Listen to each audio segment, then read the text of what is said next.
muhaciratda yaşayotgan barliq Sharq Turkistonlik qarindoshlar. Sharq Turkiston sürgünde hökuməti televiziyasının xəbərlər proqrammasını görüşünlərni qızğın qarşı alırıq. Breitbart to'rining 3-martdagi xabariga qaraganda, Xitoy tajovuzchilari Sharq Turkistonda yurgizayotgan irqiy qirg'inchilikni inkor qilish, dunyo jamoatchiligiga Uyg'urlarning xotirjam, baxtli yashayotganini qilib ko'rsatish maqsadida chet el sayohat blogchilarini o'ziga jalb qilib, ularga Uyg'urlarning uylarini ko'rsatib, Uyg'urlarni baxtli Sharq Turkistonni ishlab chiqaruvchilar davlat qilib ko'rsatishga tirishgan. Sınalgı lentalarda chet ellik sayohatchilarning atalmış Şinjandagi zavodlardagi kishilarni ziyorat qilganligi tasvirlangan. Ostiga do'stlar, Uyg'urlarga irqiy qirg'inchilik yurgizilayotganligi yolg'on. Bu yerda hamma narsa normal. Jazo lagerlarida 1 milliondan ortiq odam borligiga oid biror paket bormi degandek xatlar yozilgan. Xitoy Kompartiyasining tashabbusini rad qilgan lagerlar nazoratni qabul qilishni xohlaydigan ahvol ostida keng ko'lamda naqd pul to'lash va sayohat chiqimi to'lash taklifini topshirib olganligini doklad qilgan. YouTube'ning sin blogi Libart, ular bizning sayohatimizni o'rinlashtirdi. Ular bizning yotoq va tamoqlarimiz uchun pul to'laydi degan. 2021-yil kuzda atalmış Şinjan Uyg'ur Abdunum rayonlik hukumatı tashabbuskorlik bilan Xitoydagi chet ellik o'quvchilarni Şinjan siyosatini maqtashga da'vat qilgan. Atalmış Şinjan kundalik gazetining maqolasida buni hukumatning atalmış Şinjandagi asonliq millatlarni xushal va mazmunli qilib tasvirlash planining bir qismi degan. Xitoy hukumati bilan aloqa qilish tajribasini boshdan kechirgan chet ellik muxbirlar, sonliq blog yozuvchilar va o'quvchilarning bu sayohatining hammasining mustabid hokimiyatning vakolatchilari tomonidan qattiq boshqarilganligini aytgan. Chet el tashviqot xizmatchilari Beijing nima deyishni xohlasa shuni aniq deydi ekan.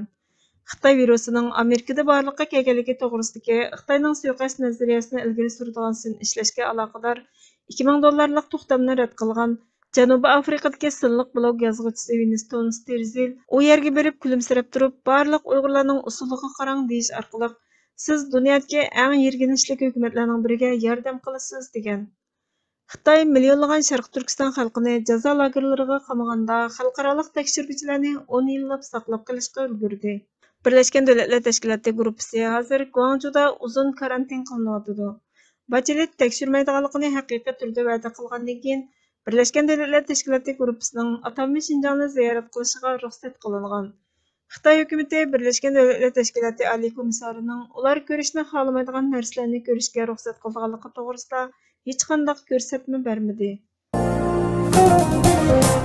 Akit to'rining 2-maydagi xabariga qaraganda, Turkiyaning Beijingda turishliq bosh elchisi Abdulqadir Emirönen Xitoy bilan Turkiyaning savdo yoshirin kuchini asliga keltirish uchun tor savdosini taraqqiy qildirish qadamini tezlatganligini aytdi. Turkiyaning Xitoy bilan munosabat o'rnatganligiga 50 yil bo'ldi. Bosh elchining aytishicha, yuqum ahvoliga qaramay ikki davlat o'rtasidagi savdoda ko'rinarli ilgarilash bo'lgan. Bosh elchi yana elektronlik savdo sohasida muhim yoshirin kuchning borligini aytgan.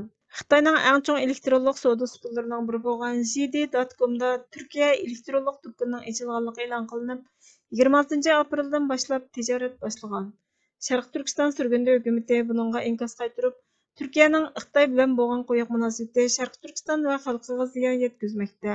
Biz Turkiyani qisqa muddatlik savdo va Xitoy bilan do'stlik munosabati bedeliga Sharq Turkistonning kelgusini qurbon qilmaslikqa yana bir qatim chaqiramiz dedi. Turkiyadagi Yeni Shafaq qaror. Qrim ajansi qatorliq bir necha axborot vositalari Xitoyning tashviqotini qilib, 6 yildan keyin Heytgoh masjidida Heyt namozi o'qilganligini xabar qilgan edi.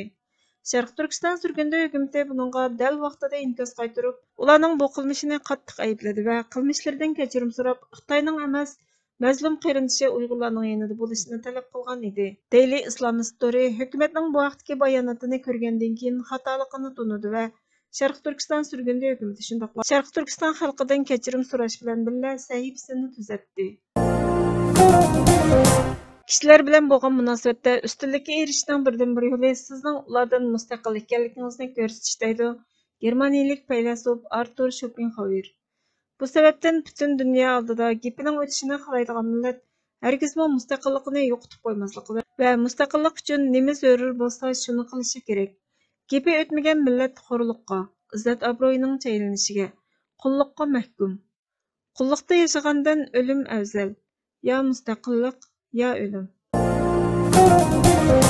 Hurmatli ko'rurmanlar, bizga vaqt ayirganingiz uchun ko'p rahmat. Kelar qitimqi programmamız görüşkice Allah'a amanet bolgaysızlar.